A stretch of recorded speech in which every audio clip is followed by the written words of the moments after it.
Okay, awesome. I think we're good to go. So Talofa, welcome everyone to the 2021 Peggy Schmertzler Leadership Seminar. My name is Gabby Lane Kilday. I take she, her pronouns, and I'm a senior at Harvard. This is my second year as an intern at the Harvard College Women's Center, and I'll be moderating today's event. And so before we get started, though, we want to begin. Okay, awesome. I think we're good to go. Sorry, that was a bit of like a backflash, but so before we get started though, we want to begin with a land acknowledgement. And so I want to acknowledge that the land I'm currently calling in from in American Samoa traditionally belongs to the Samoan people and still belongs to them. And so I acknowledge the history of US colonization and militarization, not only here in American Samoa, but in the broader Pacific. And I honor and respect the many indigenous peoples in the Pacific today and their ways of caring for both land and water. And so although we're in a virtual space now, I encourage you all to recognize and respect the land that you're currently occupying and the histories of indigenous peoples who have always been there. And so may we work together to restore these lands and waters.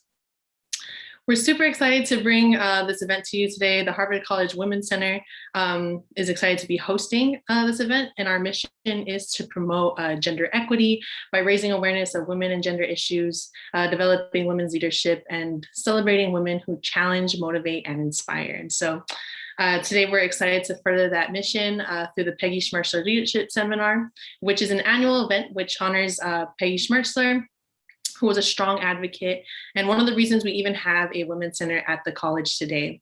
A graduate of Radcliffe, at her 35th reunion, Peggy began to inquire about what Harvard was like for women, and her inquiries uncovered a reality that motivated her to ensure that the Harvard to come would be closer to its aspirations than the Harvard she knew. And so through her leadership, the Committee for the Equality of Women at Harvard was founded to continue to challenge the status quo of inequality for women on campus. This group was charged with supporting the admin to increase the number of tenured women faculty and advancing equity and access for women across the university. And so her tenacious spirit, unwavering vision, and dedication to women's advancement inspired many and prompted her former colleagues and husband of 44 years to partner with the Women's Center in honoring her legacy through this leadership seminar. And so today we are so excited, so delighted to honor Peggy's memory and her dedication to empowering women at Harvard with our Schmertzler honoree this year, Terisa Siagatonu. So Terisa is an award-winning poet, teaching artist, mental health educator, and community leader, born and rooted in the Bay Area. Her presence in the poetry world as a queer Samoan woman and activist has granted her opportunities to perform in places ranging from the White House during the Obama administration to the UN Conference on Climate Change in Paris, France. And so her writing blends the personal, cultural, and political in a way that calls for justice, courage, healing, and truth. Offstage, she creates and facilitates workshops, leads artistic and professional development trainings, provides mental health clinical support, and delivers keynote speeches across the country on issues that inform her 10 plus years of community work involving youth advocacy, educational attainment, Pacific Islander and Indigenous rights, climate change, LGBTQ plus issues and rights, gender-based violence, and so many others. She really does it all, y'all. And so this lecture series was established to recognize women who are leaders and who inspire others to be leaders. And I can think of no one else more fitting than her. So without further ado, here's Terisa Siagatonu. Gabby, thank you so much for that wonderful introduction. Thank you so much to the Harvard Women's Resource Center for having me as your guest lecturer for this year. And thank you to community out here tuning in with us. I'm tuning in from Tongva land, also known as Los Angeles, but am originally from the Bay Area. So I'm really excited to be in community with you all today. As I share and as I present and perform a bit of my work, I'm going to share my screen so I can be guided by my PowerPoint that I have created for today. And so I'm excited to just be alive in this particular moment as both an artist, as an educator, and especially as an organizer. I think there's a lot to be said about the state of the world, the state of our communities, and the turmoil that we are all surviving through. But then I'm reminded by the great Toni Morrison, who once said, "Now is precisely the time in which artists get to work. This is not a time for fear or self-doubt. We do writing, we do language. That is how civilizations heal." And I firmly believe that. And so I'm excited to share a bit about how that has played a role in my journey as an artist and as a organizer, particularly through using poetry. And so to kick us off, I would love to just ground the space with this passage by the late James Baldwin, who was the one that taught me that poets, by which he means all artists, are finally the only people who know the truth about us, which I firmly agree. And so I really want to just ground the space first with just sharing a bit of my work, and sharing a few poems, if that's okay. And so wherever you're tuning in from, you can sit back and relax, pretend like this is an open mic setting. If we were in person, we'd be able to feed off of each other's energy, and I'd be able to power my mana from the energy I get from the audience and the crowd. And so I'm going to pretend like that's happening anyways. And so to kick us off, I have two poems I just want to offer up. This first one is one that I wrote about the experience I had as a first generation queer Samoan woman student of color at a predominantly white college here in California called UC Santa Cruz. And so much of what poetry gave me was the ability to write about my lived experiences in ways that humanize them and affirm them. And so I'm really thankful that poetry helped do that for me, especially through a poem like this one. It's called Ethnic Studies. In college, I used to sit in the back of the class with the other students of color and listen as my white peers theorized the hell out of the oppression that we were born from.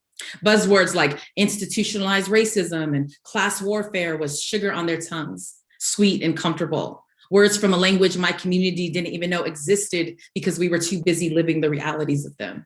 You see, it's one thing to major in ethnic studies, y'all. It is a whole nother thing to be the reason for its existence. You see, for the white students in my major, ethnic studies was like a free study abroad program that didn't require that they bring their baggage with them, a privilege that is easy for them to close in their textbook at the end of class. You see, my life is beginning to feel a lot like a free ethnic studies lecture with no tenure. Is this what they meant by public education? But study my racial profile till it exhausts you. Study how Black has been made to feel like the green light for stop and frisk, how Brown has been made to feel like a much needed check stop at any given border. Ask me what it's like to have my skin be made to feel like a nuclear missile we all know is coming. And you still won't know what it's like to sit in the back of a class and be studied because of how tragic your history is, as if we've only been brought in to be dissected. As if frogs, rats, and people of color can only be understood when you cut them open. You see, when ethnics study ethnic studies, it is not school anymore. It is a lesson in survival. And I'm tired of playing teacher with my oppression. If I'm not doing it on a stage, I'm doing it from the margins of the classroom. I'm doing it from the margins in my notebook, always on the margins of something, never the core, never asked to be anything more than what makes it easy to feel sorry for. You see, it's easy to avoid confronting the things that make us feel uncomfortable, the things that make us feel guilty. Who chooses to walk through the war zone if you were told that you don't have to? If you grew up believing that there isn't one? If what you don't know won't kill you? Race is the rent I pay for this skin. So the belief that racism doesn't exist anymore, especially in my own major, is when I feel the foreclosure of this home taking my knees from my under me. You can't claim that racism doesn't exist if you've never known what it means to survive it. If you keep looking at the war zone like a teaching moment you're not ready to learn the lesson from, a comfort zone you're not willing to sacrifice. You see, it's easy to avoid confronting the things that make us feel uncomfortable, the things that make us feel guilty. But comfort is what kills us in the long run, y'all. Comfort is sitting down when you should be on your feet. Comfort is staying quiet when you should be speaking up. Comfort is speaking too much when you should be listening. Comfort is building borders for safety, but not bridges for healing. Comfort is celebrating diversity, but never discussing it, as if a Black president was enough. as if a heritage month is enough, as if ethnic studies is enough, as if this poem is enough. Comfort is sitting in the front of the class, forgetting that we're all sitting right behind you, wanting to remind you that the war zone still exists, wanting to tell you that this isn't comfortable for any of us. End poem. So much of what poetry gave me was the ability to really check the doubt and the insecurity I felt as a student of color who wrote my first poem when I was 18 during my first year in my college dorm room. What it also gave me was the ability to explore so much more about my identity as a Pacific Islander woman, as a Samoan woman like Gabby. And so a lot of it was about exploring who I was and what my culture was about and what my traditions were about, but also really putting the Pacific Islands on the map for the world, because I feel like we do this thing where we relegate the Pacific to the margins, like a lot of maps do. And folks only know our people from entertainment, Hollywood, maybe the military, maybe your family vacation, right? But I'm reminded every day that we are a people whose ancestors were the pioneers of navigation. I'm reminded every day that we are a frontline community that is experiencing the brunt of this climate devastation, the first and the most severely. And I'm also reminded by something that the great activist, Kanaka Maoli activist Haunani K. Trask taught me, where she said, upon the survival of the Pacific depends the survival of the world.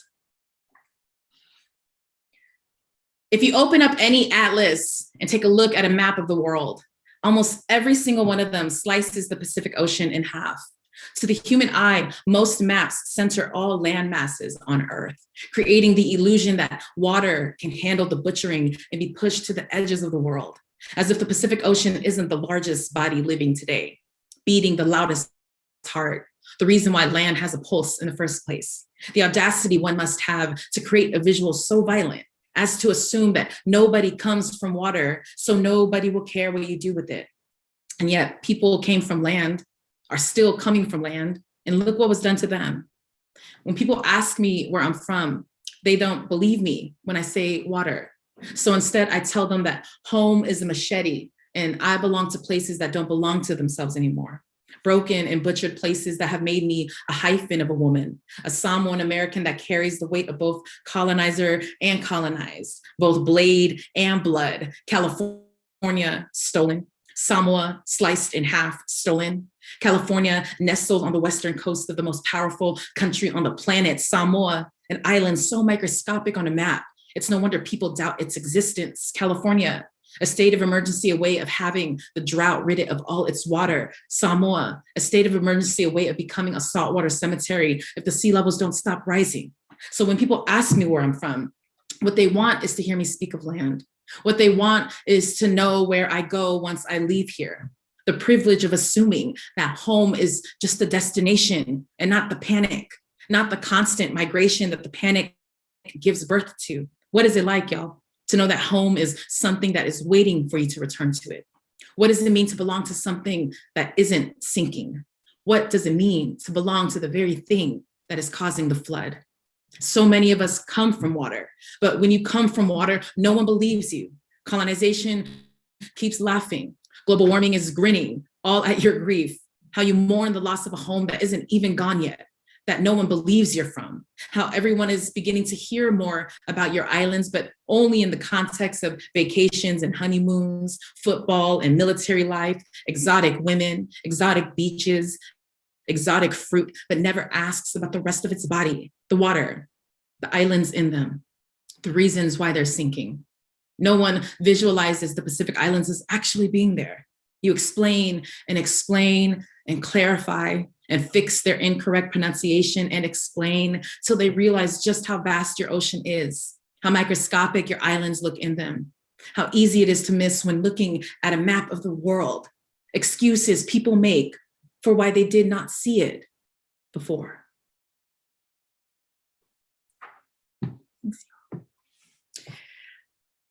So I want to share more about why poetry, why this art form, the impact it has had on both my life and on my community. But I did want to just share how I didn't grow up as a really vocal, expressive child in the outward sense. I was really shy, but I was also really inquisitive, like all children are. But I also come from a really rich, traditional Samoan household, in which we had cultural protocols around young people not being allowed to speak up and voice their opinions and needing to respect their elders, like many cultures do. And I was just no exception to that. And so as I was traversing my way through the world as a little Samoan girl, I was being held up by these three pillars in my life, these three values actually, of family, culture, and religion, being what constituted my definition of what it meant to be a good Samoan daughter. The problem was that I had questions and challenges for every pillar. I had wonders about, well, why are our cultural traditions sexist in this way? Or how come our religion doesn't allow us to ask us questions about these things? And why does my role have to be this and that, And I was just met with a lot of like, it's just because that's the way it is, or I had to write about it in private, in a diary, in a journal. And so a lot of it also posed questions for me around, like, if I have a question about everything about my life, does that mean that I'm not Samoan enough? Does that mean that I'm not a good Samoan daughter, right? And I grappled with that all the way to college, when I realized that the fourth pillar in my life was actually education. Education was a non-negotiable growing up. I came into the world destined to go to college, according to my family, and also according to my interests. I was really into academia and learning in that setting. But I quickly learned from being a first-gen student that I was learning so much more about myself and about the world outside of class, as I was inside of the classes I was taking. And it really was because I was introduced to spoken word poetry at 18 years old in my first year of college, and using poetry as the vehicle for transforming my self-esteem, my confidence, my perception of what I was meant to be on campus. And so I moved from me being this quiet girl in the back of the class to graduating with being a poet and being someone who was really vocal on campus through art, and as well as through student organizing, which I was heavily involved in when I was at UC Santa Cruz. And I realized over time, years actually, that, oh, this poetry thing is more than just a hobby. It's more than just something I'm doing as an extracurricular. It then turned into what one of my first jobs was at a nonprofit org after I graduated. I went from being a participant on my College Slam team to being a coach of many College Slam teams and many youth Slam teams, and competing through poetry Slam teams that I was a part of years after as well. And I realized, okay, there's something to this poetry thing that is more than just therapeutic and more than just, I get to express myself. It was really changing my life. And what it was doing the most was it was teaching me that what I say in the poem and what I say on stage is just as important as how I move in the world once the poem is over, once the show is over. And I realized that the student organizing that I was doing on campus kept following me throughout my life as being something where, poetry and activism aren't these two separate entities. They're actually one and the same, and they're actually one vehicle that I use to do a lot of the work I do. And I realized that organizing in my community and the power of storytelling and the power of voice and truth was part of why I was understanding the power of narrative and the power of who gets to create the narratives that power our society, who gets to create the narratives that power our culture, the cultures we live in. And I realized that as a first generation queer Samoan woman, I wasn't one of those people that oftentimes got those opportunities. And so using poetry to explore that has been life-changing. It also taught me that the cost of staying silent about things that matter to me, the things that I cared about, was too high of a price to pay. I couldn't pay it anymore. I couldn't even afford to pay for it anymore. So I stopped doing it. And it was teachers and artists and and essayists and scholars like Audre Lorde, who taught me that my silence was not going to protect me anyways, even if I stayed quiet about the things that were hurting me and my community. I still wasn't going to be protected. So I might as well take a chance on myself and speak up and speak out. And I realized soon after that, as a full-time artist, there was something to be said about my health and my life, depending on me telling my story, and how my health was getting better every time I was doing it. And as an educator, as someone who works with young people, runs writing workshops, I was learning in deep ways that I didn't care if the young person comes out of this workshop wanting to be a poet. I saw how transformative it was for them to even just get permission to say their name out loud in front of a group of people, to raise their confidence when they were able to share a piece of writing that they wrote in our workshop. And I realized, okay, we're creating more than just rapport, we're creating safety for a lot of people whose lives have been riddled with alienation, isolation, ostracization, and realizing, okay, there's a reason why those who speak up and those who are in power tend to censor artists or censor folks who have something to say. And I was making those connections in these writing workshops around like, okay, that's interesting, because what's also happening is our mental health improving, and watching the mental health of the people I was teaching improving around me. And so something that I consider my thesis when I'm on tour and when I'm doing these workshops and when I'm in community is this idea that our health improves when we're able to express ourselves and tell our stories. It improves when we have agency over our voice and when we have control of our narrative. And when I think back on what James Baldwin was alluding to about artists being the only ones who know the truth about us, these were some of the truths that I came up with and that I believe are why artists are the ones who know that truth, because I believe art is the soul of us, of our people, of our cultures, of our histories, of our social movements. Art has always been at the center of that. I also believe that there's something to be said about what artists can have the power to say and do that schools don't oftentimes have the power to do. Companies, organizations, as an institution may not be allowed to do, but artists are allowed to do. I think that we also are oriented to thinking differently and thinking differently about community and connection. And we need artists to do that. We need artists to help us do that. I think we're also good translators. I think we do a good job at articulating that which is difficult to articulate in other mediums. I also believe that we do a really great job and an important job at prioritizing dreaming and prioritizing imagination. I think there's something to be said about the fact that the arts education gets cut first when it comes to budget cuts and whatnot over time. There's something to be said about an emphasis on imagination and dreaming when you're a child, when you're a young child exploring art in grade school. And then over time, as you get older, you see the resources dwindling, you see the funding dwindling when it comes to the humanities, when it comes to art. And I think that's intentional. I think folks in power know what they're doing when they're doing that. And last but not least, and probably the core of my presentation today, is artists shift and transform culture. And culture is such a huge part to understanding our power as a society. For example, I want to use the example of the field of mental health and the attention on mental health that has experienced a really vast cultural shift in the past few years in the ways of, for instance, the increase in talking about our personal experiences through therapy. I think social media has given a facelift to the mental health field in terms of creating content, therapists being accessible through Instagram, through Twitter, using technology like mindfulness apps, self-care apps to help guide our healing. And the last example I have is work culture shifts, having mental health days. The culture around mental health has changed drastically, and we're talking about it way different than we were before. But even as the culture was shifting, what we also saw was not much was changing on Capitol Hill. And not much has changed, right? And so we still don't have universal healthcare. There's slow and minor changes in public policies. There's stagnant debates on critical healthcare issues on local and federal levels.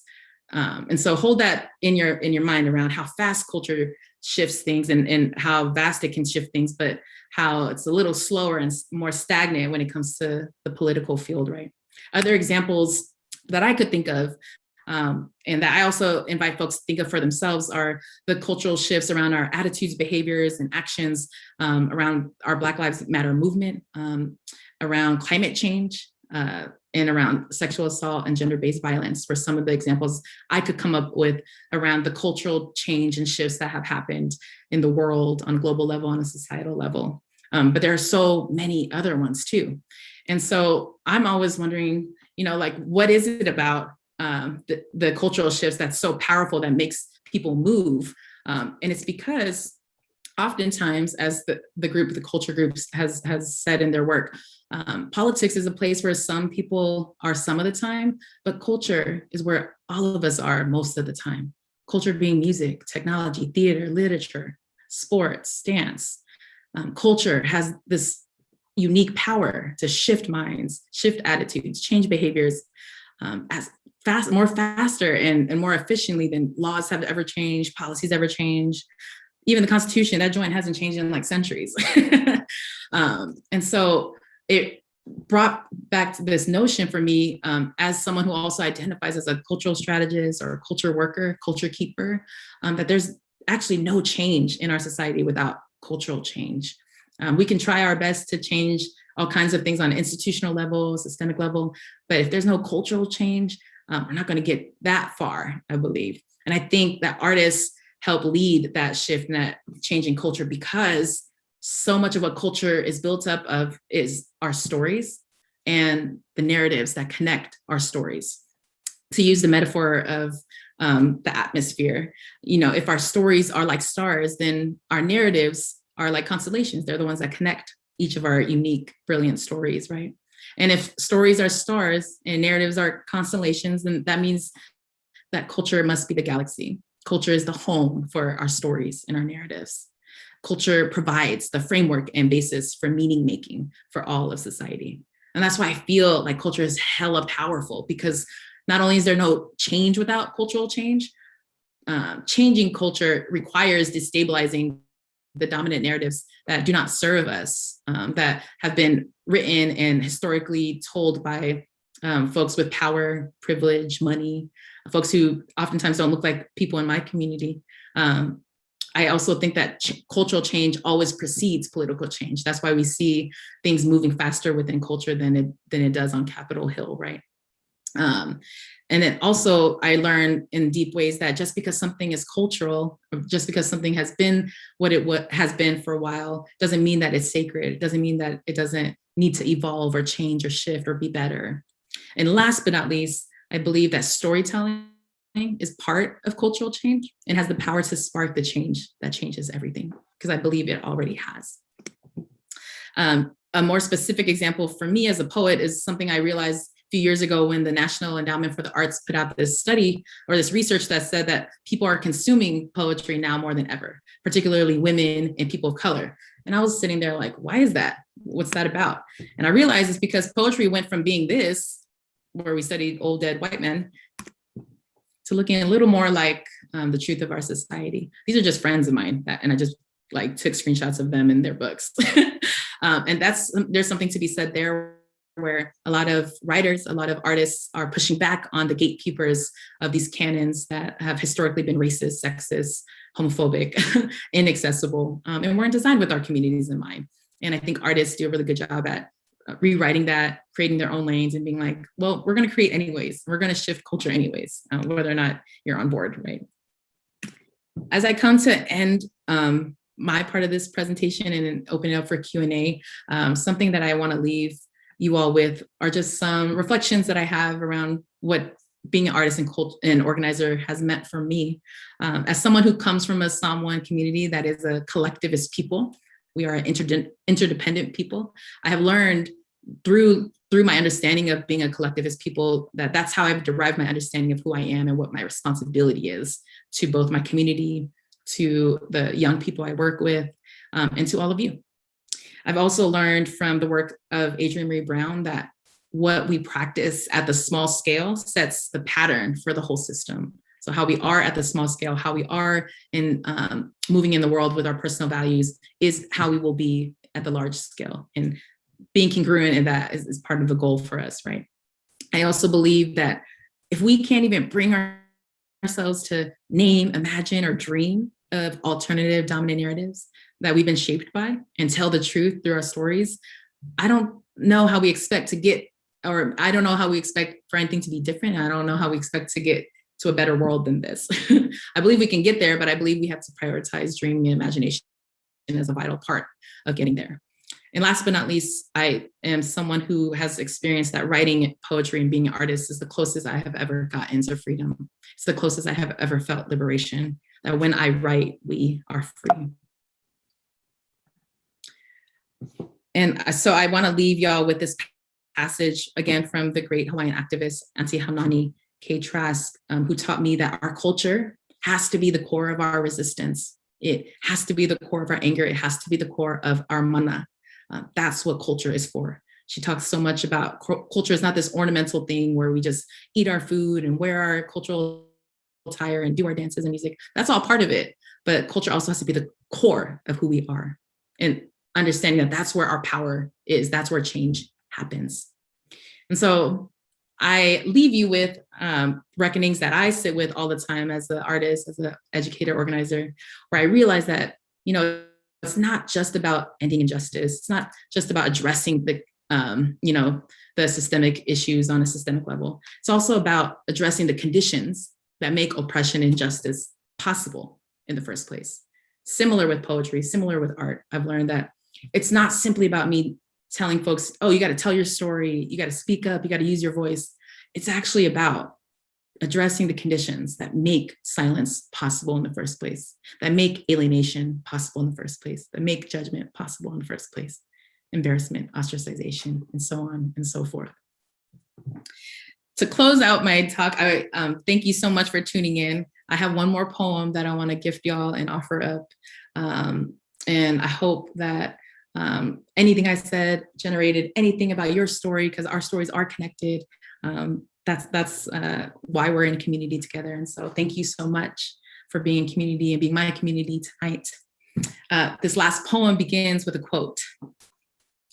Come celebrate with me that every day something has tried to kill me and has failed. Lucille Clifton.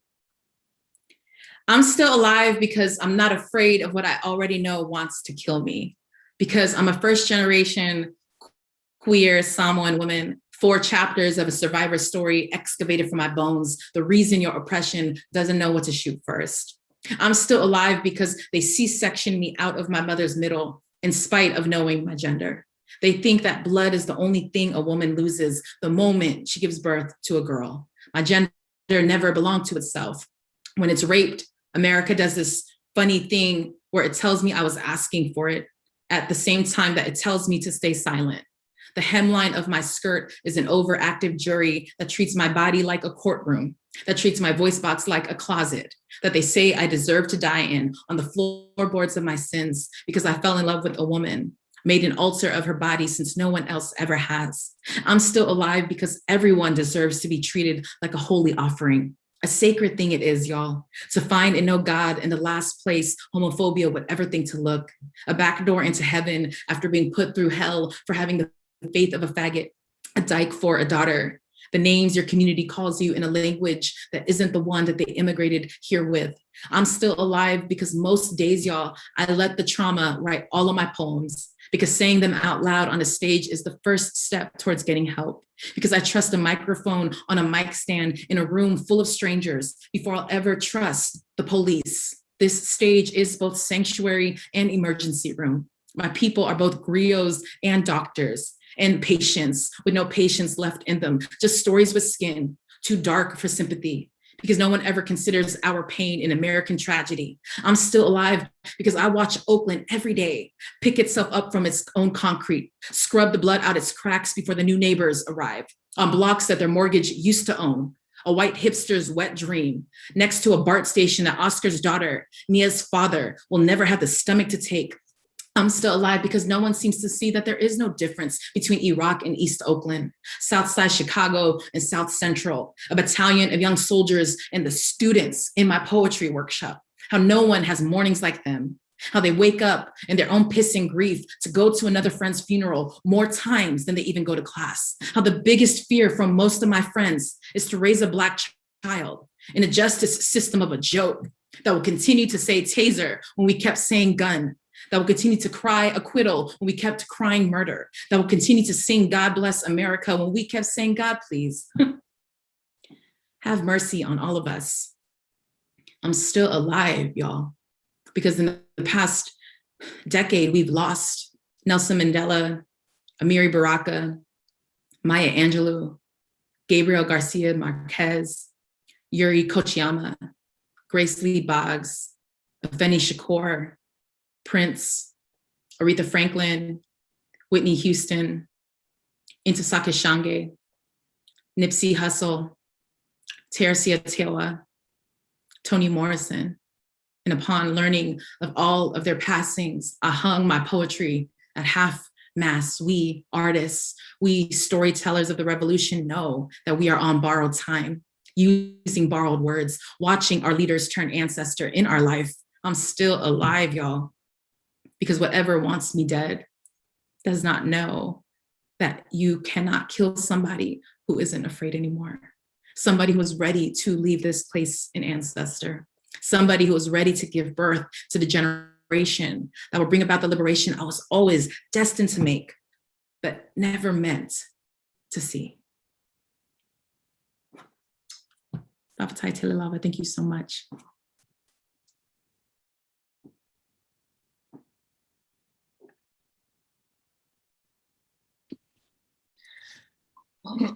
Thank you so much, Terisa. As always, your poetry, your words, every time you speak.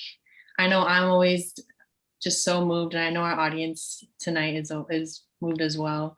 Now, at this time, we're going to move into our Q&A session. So if you do have a question, you can definitely drop it into the chat. And so the floor is open. But just to get us started, just like thinking about your journey and your and all the work that you've done, I just wanted to ask, like what have been like the biggest obstacles or the most difficult parts in your journey in becoming an artist? Yeah, that's a great question. I think a lot of the biggest obstacles are the systemic ones. It's the attitude and the way we treat art, the way art is both gatekept and also not supported.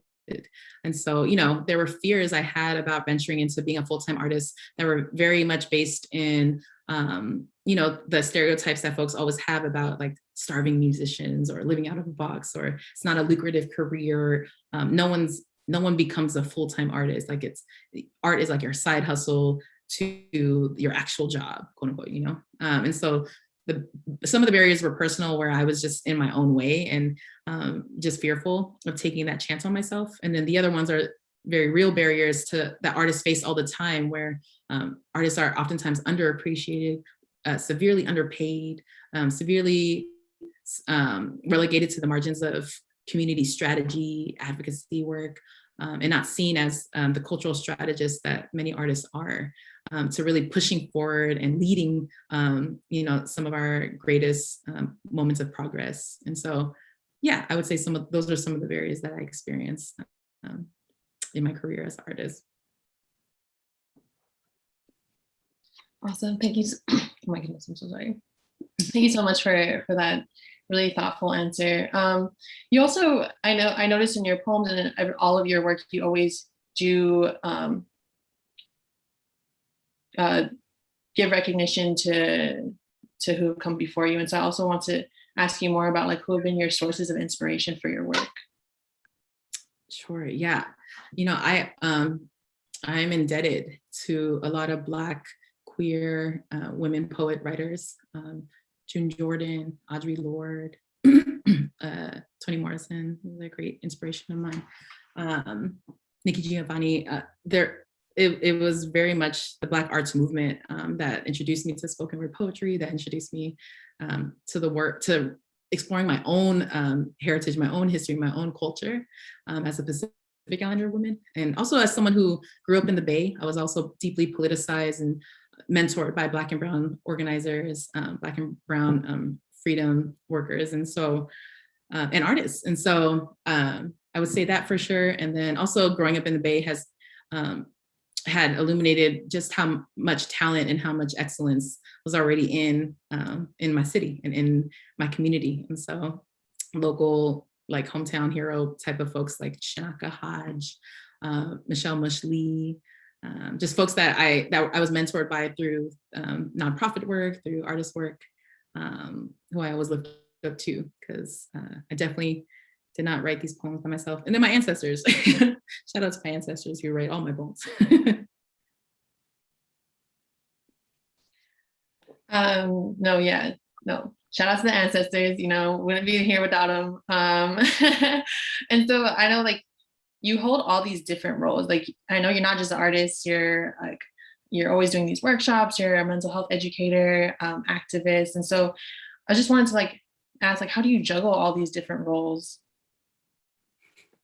This is a good question. I am still trying to figure out what are the best systems to organize my life, but I feel things in my now, in my stomach, in a deep place in me that I oftentimes feel like it's a calling. Like I was called to do community work. I was called to write my story and things like that. And so I think I organize it by that, but I also am pretty firm after learning over time just how important boundaries are, how important assessing my own capacity is, but also last but not least, how important it is to lean on community for support and being really transparent about, look, I can't do X, Y, and Z and I need help, or maybe we could do it in the future because right now it's not a good time or whatnot. And so it's that, and also knowing that I don't always have to be the leader of things. I think it looks like that because my life is so public. But oftentimes a lot of the work I do will never be on social media, or like folks will never know because it's like background like work that is not popular to do. It's like taking the meeting notes, it's like sending the emails and things like that, right?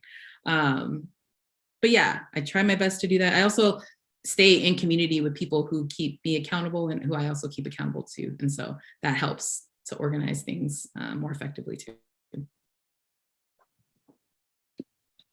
That's amazing. I know, like, especially in this line of work, self-care and taking the time to make sure that, you're taking care of yourself. That's the only way to sustain yourself in this work and to sustain the movement. And so just thinking about, I was just going to ask too, like, I know it's also important to step away from the work and take care of yourself, but also I think it's also important to center joy and healing in the work itself. And so I was wondering, how do you center joy and healing inside of your work? How do you incorporate that? Yeah. I think music is fundamental to both my life and to being the soundtrack to my creative process. And so music's usually playing 24/7. Also nature, vitamin D, honestly, like really shifting my relationship to what I used to deem as like, oh, like I'm not into nature, or I'm not into dirt, I'm not into hiking and things like that. Over time, especially in my work around climate change, and the more I started writing about it, my relationship to the planet has changed a lot too, in which everything feels so precious. Time feels precious. Relationships feel precious. Even this moment, even tonight feels really precious to me. Everything feels like a gift. And so I'm always like working through the lens of, well, how do I want to spend that time? How do I want to spend this precious time together? And I risk a lot of things for joy. There's a lot of things that don't feel as important as my schedule says it is. And when I shrink them, I realize what actually is important are things like, FaceTiming with my nephews, or, spending time with my parents. And like, it's things like that where I'm like, okay, I feel pretty centered in that now. And I'm really thankful that a lot of things in my life remind me of that center, of that place that I put my joy. Sis, I feel that so much, especially what you're saying about the schedule. Everyone who's listening tonight, like, your schedule is really not as important as you think it is. I feel that because I feel like I really had to learn that with COVID, like coming home and being with family and just realizing like, that class is not as important as what's going on at home, all the Fala Beloved stuff. And all this stuff with family, like, so I appreciate that, and just a reminder to everybody to like take time to yourself, especially with right now, like we're in just unprecedented times, and don't be afraid to cancel that Google Calendar event. Sign. I agree. So we do have a question dropped in the chat, and so they were asking, we see you as a leader both personally and professionally, and so they're asking, how do you define leadership? Ooh, I love that question. You know, drawing from what I mentioned before, as someone who comes from a collectivist people, my Samoan community, so much of how I understand who I am is from that framework of interdependence. And so much of what my culture teaches me is that the leader is the one who is standing and following the lead of the elders of the children. They're the ones who are taking care of the village in those ways. It's not always the person with the megaphone or the person in the front of the march. And so I know a lot of that is, for me, is always comes down to what are the needs of the people? What are the needs of the community? I think we can only move at the pace of trust. So if you're not building trust, or if you're trying to rush too fast because you have an end goal or you have a personal agenda that the village doesn't know what the plan is, then I don't move until they know. I don't move until I'm following the direction of the consensus of the group, right? And so I think leaders do that. I think leaders check in. And so, yeah, I think when I think of leadership and a leader, I think of a circle. I think of like a cultural circle of sorts. Maybe we're sitting on the floor, but we're all side by side looking at each other. It's not like a line, it's not linear in those ways. And so, yeah, I think a lot of indigenous practices work from those frameworks too. And they are who I also learn leadership from as well. I love that, sis. I love the just like community, just like leadership from a communal standpoint as opposed to an individualistic kind of lens. This is also like just a question I think I've always been struggling with personally, and thinking about culture. And you were talking about that a lot in your keynote too. And just thinking about, I know there's one of my favorite quotes in one of your poems is, just because it's cultural does not mean it's sacred. And so how do you respect the culture that you've been born and raised in, and still challenge it to be better? That is the question of my life. that is what I move in the world, asking myself all the time and checking in with all the time.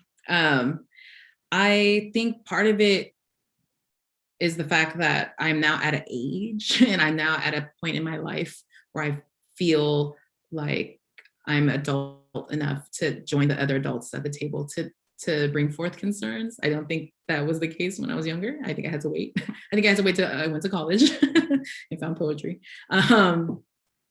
So I think it's that, and treating it as a responsibility of like, I would be doing my people and my community a disservice by staying silent about the parts of our culture that are painful, or the parts of our culture that perpetuate harmful systems or harmful attitudes and behaviors. And also knowing that at the heart of culture is the need for culture to recognize that it has to evolve because we evolve.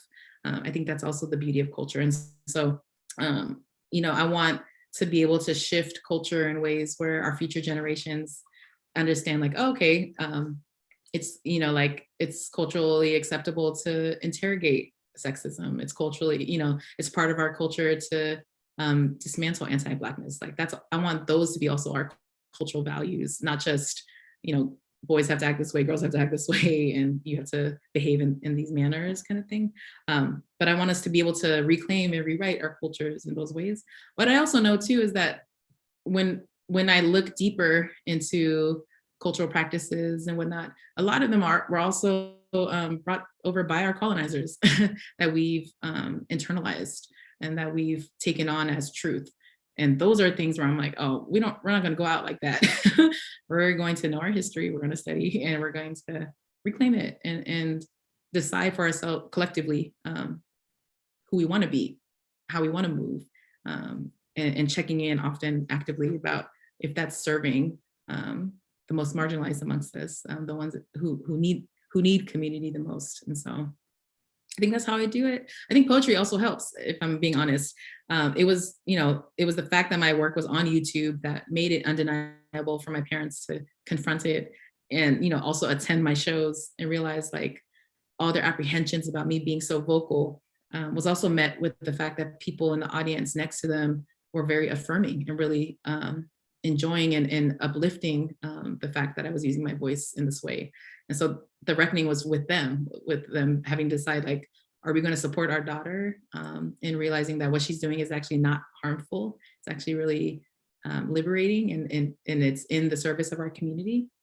And they have decided that. And we've had long extended conversations about how they view this art form now and how they view challenging culture as being a strength of ours. That's part of our strength as a people, I believe. Yeah, thank you so much for that answer. I think similarly, that is just like the question of our lives. I was just wondering, like, I really do believe that a lot of what has been attached to our cultures, some of like the problematic things, like it comes from a lot of like these colonized notions that were brought into our cultures and now are like deeply rooted into our cultures. Like, for example, one thing I'm thinking about is the way the military is I was going to say this.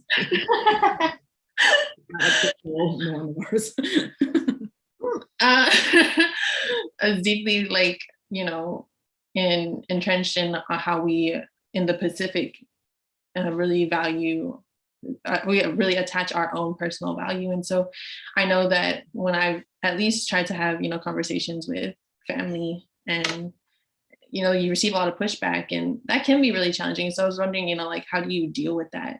How do you deal with bringing in family and trying to explain, this isn't what the culture is? Yeah, I'm still actively always trying to figure out how to do it the most effectively. And I think a lot of it stems from the interpersonal connection. The lecture style is not going to work. Lecturing them on why this is not in our best interest is not going to work. No matter how many stats you bring to them, no matter images or anything, it's not going to be as effective as looking face to face and being next to them, like really building genuine connection with them and just asking them what their beliefs are, and really getting to the root of like what connects our values, because I think there's something underneath things like the military, things like, like that. I think it speaks to the fact that we have a reverence for respecting folks in authority positions or things like finding connections like that where I'm like, oh, okay, we agree on that, like we agree that this should be the case. And so I think the more you explore that and the more you just question genuinely and lead in with curiosity around like how folks have shaped the values that they have, and realize that oftentimes our values are not all that different or all that like far apart from one another, where there's actually common ground. And I think I have made it my commitment, I've made it my kuleana or my responsibility to stay in the gap forever, for however long it takes with my people, even if it's exhausting, irritating, frustrating, because that's my work. That's part of what I have to do. And I also like doing language. I like figuring out new ways of saying things. I think people are always like, I love your Twitter because you're always saying the truth and stuff. But I don't think people realize like how long it takes me to craft like a Twitter thread, because I sit deeply with like every word counts. Every word has a price. When I put it out, there's a cost to that too, and standing by it, right? And so I don't tweet flagrantly about important topics like that. I do it because I know it'll reach audiences that it has to reach, and it'll maybe cause tension in ways that tension should be caused. but it also invites dialogue, and it invites us to come to the table and face each other, to remember that we're in the same community, that I move when we can all move, right? And so let's keep talking about these things, right? So yeah, that's like my long way of saying, still trying to figure it out, but I'm committed to figuring it out. I'd rather be in this complexity with our people than just this passive community, and not talk about it. Yeah, I know. Well, first of all, like, shout out to you and all your Twitter threads for being so relevant all the time. I feel like they always I feel like they always give voice to things that, like, I didn't know I had, like, I didn't know that I had to hear. But then when I heard it, it was like, that just made my day better. And so also thinking about, community, and I know oftentimes, like, leaders who are people of color have this pressure to represent their people. That's right. And there's this fear of, like, how do you have to best represent your people, and how do you carry yourself? And so how do you balance that pressure to represent your people, especially in the very, public role that you're in? Yeah, I'm always toggling between not wanting to be tokenized, and not wanting to be tokenized as like the Pacific Islander voice in the room, and not wanting to be forgotten and not wanting to be misrepresented or be left out, because if I am the only Pacific Islander or queer Pacific Islander woman, right? So I'm always like tight roping that. And I think I also consult mentors, elders, young people a lot, because I know that oftentimes when I am living so publicly as a Pacific Islander, as a woman of color in these ways, I'm oftentimes asked to speak on behalf of us. And I always have to make it clear that I cannot speak on behalf of us fully all the time.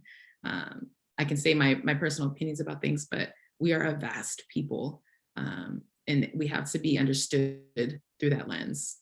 Otherwise, you'll miss it. Otherwise, you'll miss the importance of how nuanced and complex it is to be in community together. And so I think it's that. I think in moments where I feel like, oh, something needs to be said, I manage that case by case. I think it depends. And then also I always check in with myself around, like, do I have to be the one that is leading it or saying it? Can it be someone else? Is someone else already saying it and I just don't know? And so I'm always checking for that too, because I just don't believe, I know I'm not the only one like me who cares about the things I care about and things like that. I think though, that I've gotten a lot of opportunities and privileges to have the platform I have, so to speak, and to know the cost of staying silent about certain things that I shouldn't be silent about, and speaking up, and knowing that cost is way different, and knowing what risks and responsibilities come with that. But it's always a tightrope. It's always like, okay, what's it gonna be? What's it gonna be?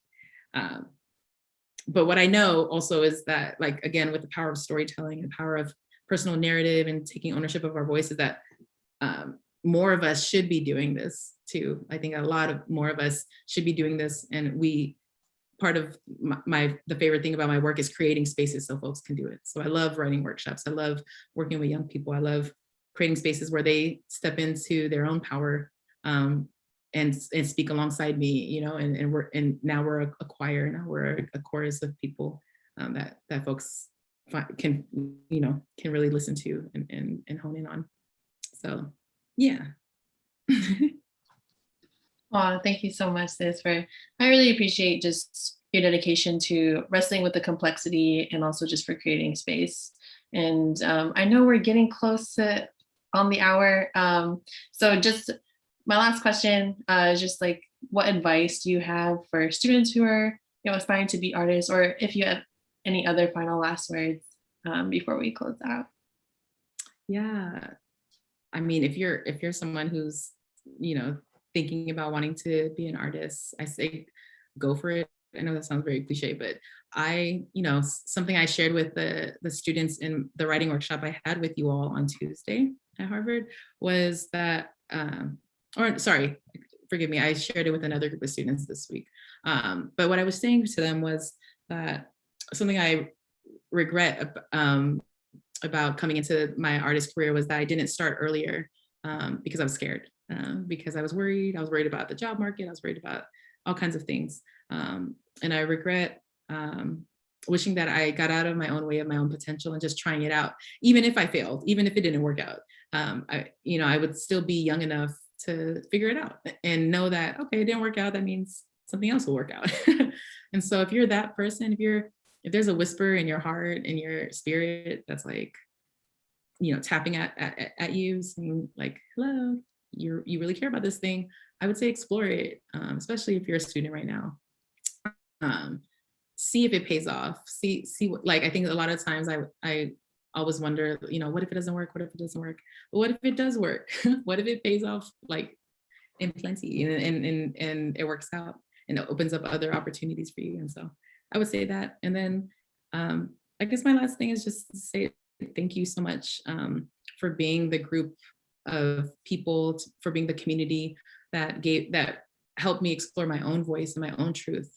Students have such a unique and special place in my heart because I was a young person when I came into poetry. I was a young person when I came into activism and organizing.